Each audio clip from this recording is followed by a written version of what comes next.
ለ1447ኛው የኢድ አልአድሃ አረፋ በዓል በሰላም አደረሳችሁ።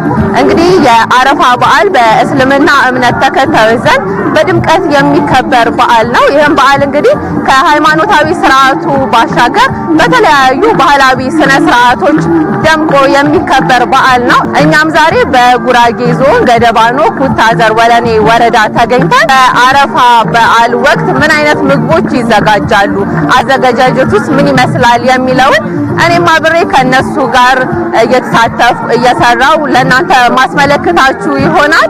አብራችሁን ቆዩ።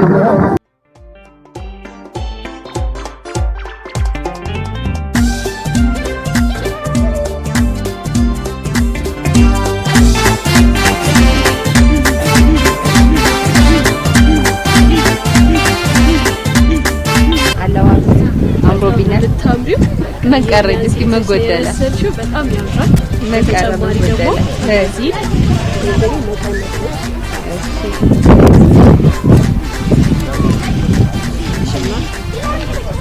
ላይ ቆንጆ ተኛለሽ። በደንብ ጠበቅ ያለ ቆንጆ ነው። ወደ ስራ ነው ለማሳ ነው የምንገባው ቀጥታ። ስለዚህ በደንብ ተዘጋጅተናል ማለት ነው። እሱ አለባበስ ወጣቶች ለብሰው ገረዶች የሚያደርጉት ነው። ያላገቡ ማለት ነው።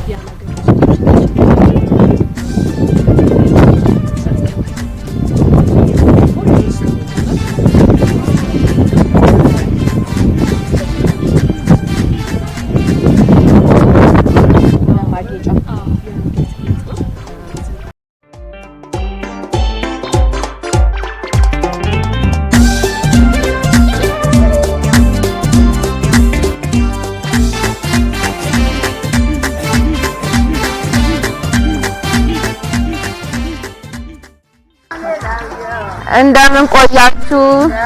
እንደምን አላችሁ? ስራ ላይ ናችሁ? እንግዲህ ሳንመጣ ቀድማችሁን ጀምራችኋል። እንዴት እየሄደ ነው ስራው? እንኳን ሰላም ቆያችሁን፣ እንኳን አደረሳችሁ እና ልናግዛችሁ ነበር የመጣ ነው። አብረን እየተጨዋወትን ማለት ነው። በዓልም አይደል እያወራን እየተጨዋወትን አብረን እንድንሰራን የመጣሁት። እንግዲህ ታሳዩኛላችሁ።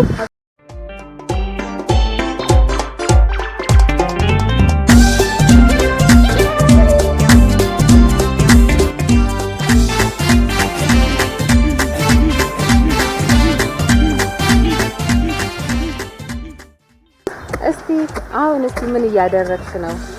አሁን አምቾ ይባላል። አምቾ እየተከፈኩኝ ነው። ያው ከንከቱ ጋር የሚጨመር ቡላ ዋና ፓርቱ ነው ያምቹ ማለት። ጥሬውም ተቀቅሎ የሚበላ ነው። ኖርማሊ እንደዚህ ሆኖ ተስተካክሎ ከዚህ ጎኑ ቀርቶ ቀቅለን ለእንስራ ተቀቅሎ የሚበላል። ኖርማሊ ደግሞ ከቆጮ ጋር ተቀላቅሎ መጨረሻ ላይ ቆጮ ሆኖ የምንበላው ማለት ነው። እስቲ እንደው በአረፋ የእናቶች ኃላፊነት ምን ይመስላል? ምንድን ናቸው እስቲ ከእናቶች የሚጠበቁት? ያው አረፋ ላይ በእናቶች ብዙ ኃላፊነቶች አሉ።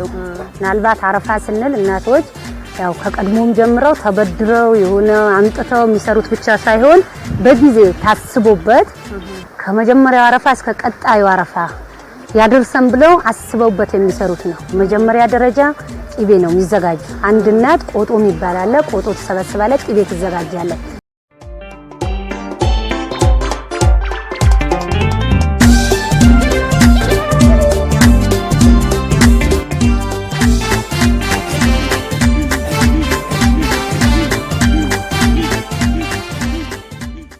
ቂቤ እናቶች ውቁብ ገብተው ውቁብ ሲገቡ ለአረፋ ብለው 10 ሴቶች ሊሆኑ ይችላሉ፣ 5 ሴቶች ሊሆኑ ይችላሉ። ቀደም ብለው ከዛም በላይ ቁጥራቸው ከ10ም በላይ ሊሆን ይችላል። ቁጥራቸው ቀደም ብለው ውቁብ ይገባሉ። ከዛ ውቁብ ይገቡና ለአረፋ ተራ በተራ የዛሬ ወር አንዷ ቤት፣ ከዛ ቀጥሎ ደግሞ የዛሬ 2 ወር አንዷ ቤት እያሉ ተራ በተራ እንደዚህ እያሉ ቅቤ ያነጥራሉ። ዕቁብ ገብተው በዕቁብ የሰበሰቡትን ቅቤ ተራ በተራ ለአረፋ ተብሎ ተነጥሮ ይቀመጣል። ከዛ ቀኑ ሲደርስ ይበላል። የአረፋ ቀን ማለት ነው። ያ የተቀመጠው ቅቤ ማለት ነው። ከቅቤው ቀጥሎ አረፋ ወደ 2 ወር አካባቢ ሲቀረው የእንሰት መፋቅ ስራ ይጀምራል። እንሰቱ ለመፋቅ የቤቱ አባወራ አሉ የተባሉ እንሰቶች ቆንጆ እንሰቶችን መርጦ ይሰጣል። እነኛን እንሰቶች እሷ በደቦ ወይም በሌላም በግዢም ይሁን አምጥተን ከእናቶች ጋር ከሌሎች ከራሳችን ጓደኞች ጋር አምጥተን የሚሰራበት ሁኔታ አለ። ይሄ ሲሰራ ያሉ እንሰቶች ከተረከብን በኋላ ቦታ ይስተካከላል። ያው ቦታው እንደዚህ ተዳፋት ይሆናል። ያለ ቦታ ለመፋቅ የቡላው እንዳይፈስ ውሃው እንዳይፈስ አጠቃላይ ያለው ነገር ቦታው እናስተካክላለን። በእኛ ደረጃ የሚስተካከል ከሆነ በእኛ በእናቶች በእኛ ማይስተካከል ከሆነ ወጣቶች ወይም ወንዶች እንዲያግዙን አድርገን ቦታው እናስተካክላለን። ቦታው ከተስተካከለ በኋላ ዛሬውኑ ቦታ ይስተካከላል። በማግስቱ እንሰቱ ለማንሳት ስንፈልግ ያው አባወራው ራሱ መጥቶ ወይም ወጣቶች ቤት ልጆችም ያሉት መጥተው ቆሻሻውን ያረግፋሉ። የእንሰቱ ካራገፉ በኋላ ኮባውን ያወርዳሉ። ኮባውን አወርደው ለኛ እየሰጡ እኛ ኮባውን እያነጠፍን እንሰቱ ይነቀላል። እንሰቱ ተነቅሎ ያው ይካፈላል ወደ 2 ቦታ ያምቹና ይሄኛው በወለኛ ቀስላ የምንለው ነው የሚፈቁት እናቶች እንደዛ ተካፍሎ አምቾ ራሱ የቻለው የተነሳው የእንሰቱ መጠን ይወስነዋል። በእንሰቱ መጠን 2 አምቾ አንዳንድ አምቾ የሚፈቀፍቁ ሴቶችን እንትን እንላለን። ያው በደቦ ስራ በተመሳሳይ የሚፈቁትም በተመሳሳይ ይሄ ደግሞ በእኛ ዣንዣ ይባላል። ምናልባት ይሄ አጠቃላይ ቡላውንም ይሄ የሚፈሰው ውሃውንም መጥቶ ይዝና መጨረሻ ላይ እሱም ቆንጆ ቆጮ የሚሆንና ወይም ለሌላውም ቆጮ እንዳይበላሽ የሚይዝልን ነው። እሱን ከስር የሚያደርጉ እናቶችን እንፈልጋለን። ላግስ ነበር የመጣው። እሺ ትሞክሪያለሽ? ነው ይመስልሻል? ትቺ በጣም ቀላል ነው። ዋና ትይዙና አንዷን እጅሽ እንደ ወደ ታች ታርጊና ከጎን ጀምረሽ ተጠግቼ ነው። ቆመሽም ትችያለሽ፣ ቁጭ ብለሽም ትችያለሽ። እንደዚህ ችግር የለውም። ያው እንደዚህ ገዝተሽ እስቲ ሬበልዮ ጀጃን አረፋ ገይልጅ ነው። ጎበዝ ነሽ። ልክ ነሽ። ከፈለሽ እንዲህ ከላዩ እንዲህ እንዲወርድልሽ እንዲወርድ ነው። ጎበዝ በቃ ጎበዝ ነሽ።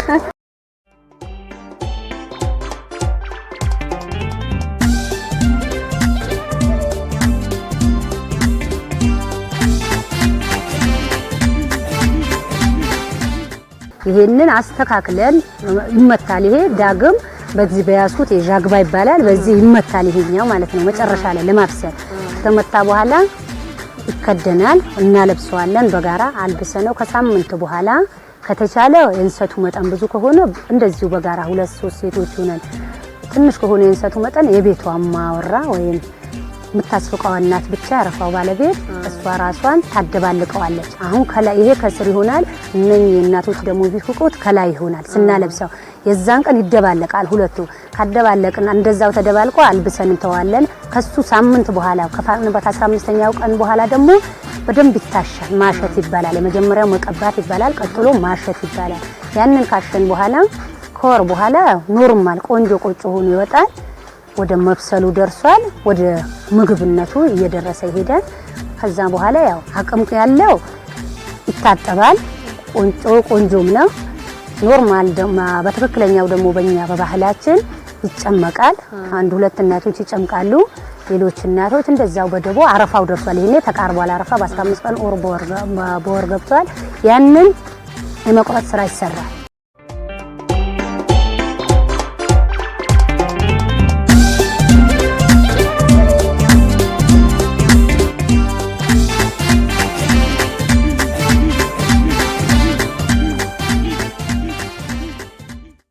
ለአረፋ የሚዘጋጅ ቆጮ ጣዕሙ ልዩ ነው ይባላል። እስቲ ምንድነው ልዩ የሚያደርገው? ግን ምናልባት ልዩ የሚያደርገው አንደኛ እንደ ሌላኛው እንሰት የሚፋቀው አሁን ህዳርና ታህሳስ ነው። አብዛኛው እንሰት አሁን ህዳርና ታህሳስ ላይ ሲፋቅ ለክረምት ተብሎ የሚፋቅ አለ። ለበጋው ደግሞ የሚያቆይ ተብሎ ተፍቆ ትልቅ ጉድጓድ ላይ ይጨመራል። አሁን ኩሳ ተብሎ እንደዛ ይጨመራል። ይሄኛ ያረፋ ቆጮ ለየት የሚያደርገው በ2 ወር ውስጥ ነው የምትፋቀው። ለየት ብለ ጣዕሙ ራሱ በቃ አዲስ ነው።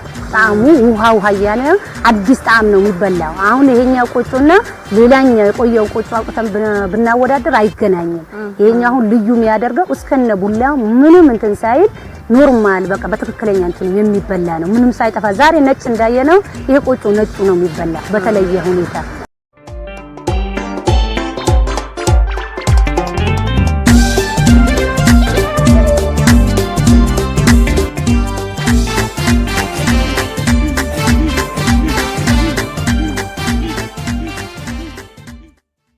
እዚህ ጋር አንድ እህቴን እያገዝኳት ነበረ። አንቺ ደግሞ እዚህ ጋር እስቲ መፋቁን አሳይኝና ትንሽ ላግዝሽ። መጀመሪያ ልብሳችን እንዳይበላሽ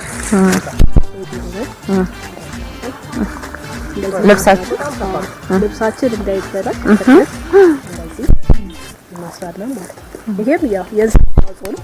እሺ እዚህ ላይ እናስርና ልብሳችን እንዳይበላሽ አንድ እግራችን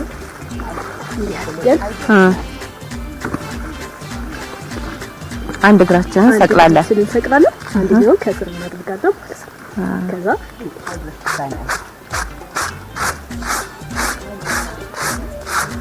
ይሄ ቆጮ ነው። አዎ ያኛው አሚቶ መጀመሪያ እንትን አልኩት። ይሄ የቆጮ አንደኛው ፓርት ነው ማለት ነው። ከዛ ያደረግን ሲታይ ግን ትንሽ ከባድ ይመስላል። ምችለው ይመስልሻል? ምለምደው ሞክሪያለሽ? ያሳይልሽ ተሞክሪያለሽ? ትንሽ ከበድ ይላል። እንዲከብደው እግር መስቀል ነው። ትንሽ ክብደት ያለው ይመስለኛል። እንግዲህ እቺ ማሳይሽና ቀጥይ ደግሞ አንቺ ትሞክሪያለሽ። ብዙ ሙያ እየተማርኩ ነው ዛሬ በነገራችን ላይ። ጎበዝ ነሽ ደግሞ ታያለሽ።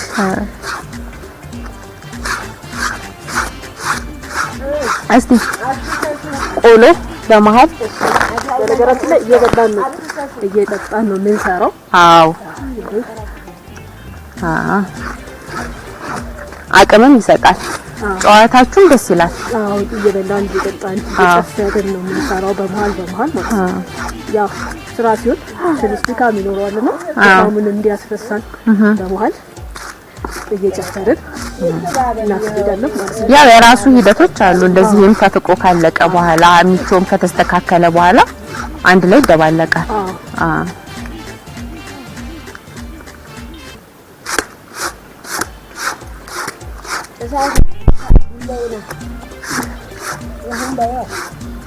በቀላሉ እንጨርሽው። ደግሞ ሞክረን እስቲ ሞከራለሁ። እሺ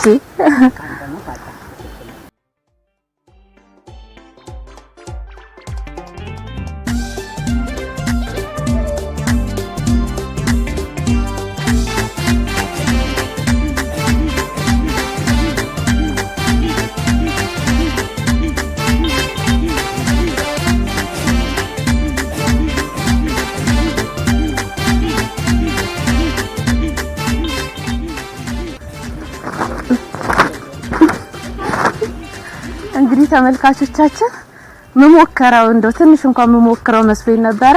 እጅግ በጣም ከባድ ነው። ሲታይ ምናልባት ቀለል የሚል ሊመስል ይችላል፣ ግን ደግሞ በጣም ከባድና ፈታኝ የሆነ ስራ ነው።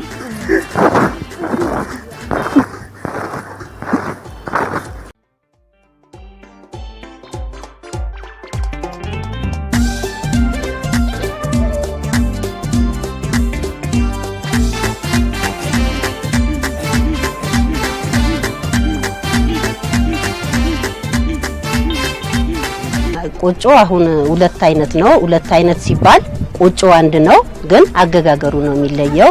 አንዱ በይበደሪ ይጋገራል፣ አንዱ ደግሞ ያው ልውጥውጤ ተብሎ በቅጠል ይጋገራል። በቅጠል ነው የሚጋገረው። ያኛው በይበደሪ ነው የሚጋገረው። ይበደሪ ቆጮ ተብሎ በይበደሪ ነው የሚጋገረው። ያኛው ልውጥውጤ ተብሎ በቅጠል ነው የሚጋገረው። እንደዚህ አካባቢ ባህል ማለት ልዩነታቸው ቆጮ አንድ ነው፣ የተለየ ነገር የለውም። ግን አሁን ይሄ ልውጥውጤ የሚባለው በቅጠል የሚጋገረው ባዘቦቱ ጊዜ የሚጋገር አይደለም፣ ለአረፋ ብቻ የሚጋገር ነው። ማለት ቆጮ ልዩ የሆነ ቆጮ ተመርጦ ይቀመጣል ብዬሻለሁ፣ ለአረፋ ማለት ነው። ግን ባዘቦቱ ጊዜ አይበላም። ይሄ የቅጠሉ ቆጮ፣ የይበደሪው ቆጮ ባዘቦቱ ጊዜ እንበለዋለን። የቅጠሉ ቆጮ ግን የአረፋ ዕለት ብቻ ነው የሚበላው። ማለት ለስላሳ ነው፣ በቅጠል ይጋገራል። ለአረፋ ብቻ ነው እሱ የሚበላ።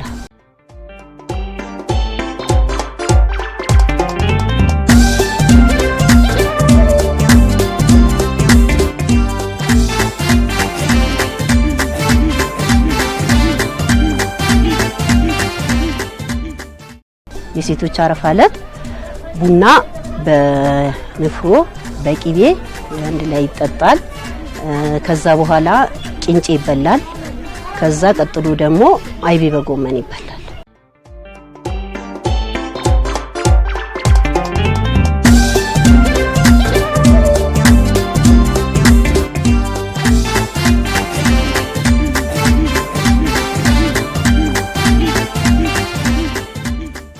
እናቶች ብቻ ሳይሆኑ አባቶች ብቻም ሳይሆኑ ሁሉም ሰው ነው የሚበላ።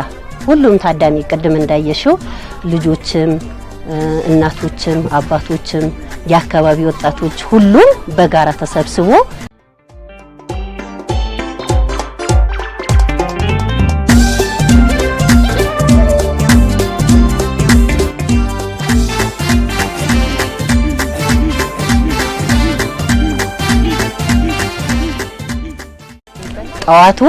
ጠዋቱ አንደኛ ነገር ጠዋቱ አይበላም፣ ጾም ነው።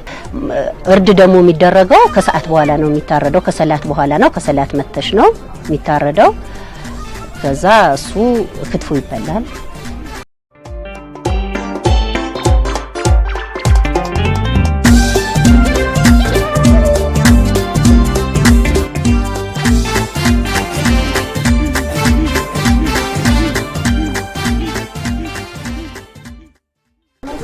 በጉራጌ የአረፋ ዕለት እንግዲህ ከሚቀርቡ ባህላዊ ምግቦች መካከል አንዱ ወይም ደግሞ በዋናነት የሚቀርበው ክትፎ ነው። ክትፎ በነገራችን ላይ በዩኔስኮም ለማስመዝገብ በርካታ ስራዎች እየተሰሩ ይገኛሉ። ካጠገቤም አንዲት እናት አሉና እስቲ እንዴት ነው አከታተፊ? ዛሬ ቆንጆ ነው ማሻአላ ቆንጆ ነው፣ ያምራል። በዚህ ሁኔታ ከቀጠለ ስንበላም ያምረናል። ማሻአላ ያመረኝ ነው። እስቲ የክትፎ አዘገጃጀት ሂደቱ ምን ይመስላል? እሱ ነጭ ይነሳል። ከውስጥ ያለው ቀዩ ይወጣል፣ ይከተፋል። ከዛ በኋላ ቅቤ ይጨመራል፣ ቅመሞች ይጨመራሉ። ቆጮ በኮባ ይጋገራል። ከሱ ጋር ሲበላ እንዴት ያምራል! እስቲ ምን ቅመሞች ይገባሉ? እንግዲህ እስቲ ክትፎ ሲሰራ በጣም ደስ የሚለው ሽታው ኮረሪማ ነው በአንደኛነት። ያው በርበሬም ይጣፍጣል። ያው ጨው ሚጥሚጣና ጨው ነው። በመጨረሻ ኮረሪማ ሲደረግ በጣም ነው የሚጣፍጠው። ሳይኖረው መጀመሪያ ስጋው ለብቻው ነው የሚታሸው ከቅመሞቹ ጋር፣ መጨረሻ ላይ ነው ቅቤው የሚገባው። እስቲ ሂደቱ መጀመሪያ ሚጥሚጣ ይደረጋል። ከዛ በኋላ ቅቤ ይደረጋል። ከቅቤ ላይ ቅመም ይደረጋል። እኔ በነገራችን ላይ ክትፎ በጣም ነው የምወደው። ቀዳሚ የሆነ ምርጫዬ ነው ከምግብ ማለት ነው። የጉራጌ ክትፎ ደግሞ ልዩ ነው በጣም ይባላል። በጣም እስቲ ምንድነው እንደዚህ ጣዕም እንዲያገኝ የተለየ ክትፎ እንዲሆን ያደረገው? ቅቤ ነው በዋናነት ቅቤና በርበሬ ነው። ያጣፍጥ ነው ያበቃው ቅመሞች ናቸው። እንደዛ ነው። እስቲ አሁን የአረፋ የዕለቱ ዕለት ነው የሚበላው ወይስ የዋዜማ ዕለት ነው? እንግዲህ የዕለቱ ዕለት አሁን ፎላ ተብሎ አለ። በሱ ተቆርጦ ይበላል ከቅቤ ጋር ከሚጥሚጣ ጋር። ምንድነው ፎላ? ክትፎ ነው? ሌላ ስም ነው ፎላ? እዛው ፎላ ይባላል። ተጀርባ የሚወጣ ነው። በሱ ተቆርጦ ይበላል ከሚጥሚጣ ጋር ከቅቤ ጋር። ከዛ በኋላ ተከትፎ የሚበላ የማግስቱ ነው። ደሙ ሲያልቅ ነው በጣም ደስ የሚለው። አሁን ይሄ የተከተፈው ክትፎ ያድራል ደሙ እንዲወጣ ሳይከተፍ በጥሬው ያድራል። በጥሬው ያድሮ ሲነጋ ይከተፋል። ለማይኖረውም በጣም ነው ደስ የሚለው እንጂ በዕለት ዕለት አንከትፍም። በዕለት ዕለት ያው ፎላ ነው የሚበላ። ጥሬ ስጋ ይሄ ስለዚህ ያደረው ነው ማለት ነው። ደሙ ወጥቶለታል። አዎ ሲታይ ራሱ ያስታውቃል። ጠፈፍ ብሏል። ጠፈፍ ያለ ነው። ያምራል። ማሻአላ ደስ ይላል። ማሻአላ እንኳን አደረሰ። እናንተም ያደርሳችሁ በእናንተው ባላችሁ። ደስ ይላል። ደስ ብሎናል። ማሻአላ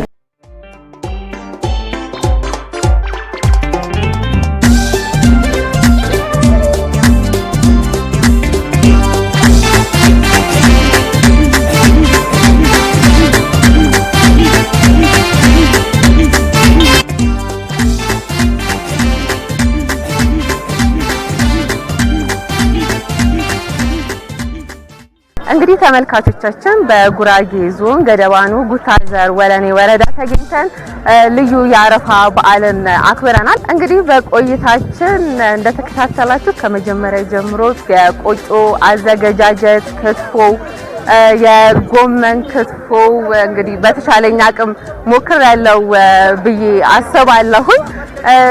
በጣም ቆንጆ ቆይታን አድርገናል በእኛ በኩል። እናንተም ከኛ ጋር ቆንጆ ቆይታን እንዳደረጋችሁ እምነታችን ነው። ከቀሪ የአረፋ ልዩ መሰናዶች ጋር ቆይታ እንድታደርጉ እየጋበዝኩኝ እኔ በዚያ በቃሁኝ። መልካም ጊዜ